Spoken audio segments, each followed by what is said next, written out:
اعوذ باللہ من الشیطان الرجیم، میں اللہ تعالی کی پناہ میں آتا ہوں شیطان مردود سے۔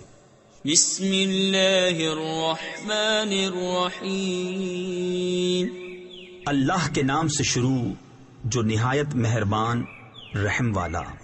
والتین والزیتون وطور سینین وهذا البلد الامین، لقد خلقنا الانسان فی احسن تقویم ثم رددناه اسفل سافلین۔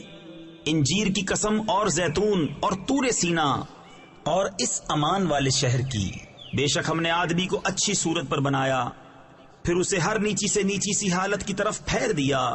تفسیر خزائن العرفان میں ہے یعنی بڑھاپے کی طرف۔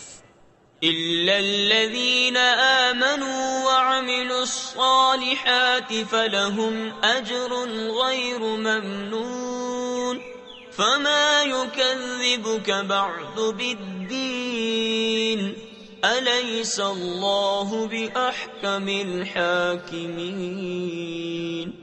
مگر جو ایمان لائے اور اچھے کام کیے کہ انہیں بے حد ثواب ہے، تو اب کیا چیز تجھے انصاف کے جھٹلانے پر باعث ہے؟ کیا اللہ سب حاکموں سے بڑھ کر حاکم نہیں؟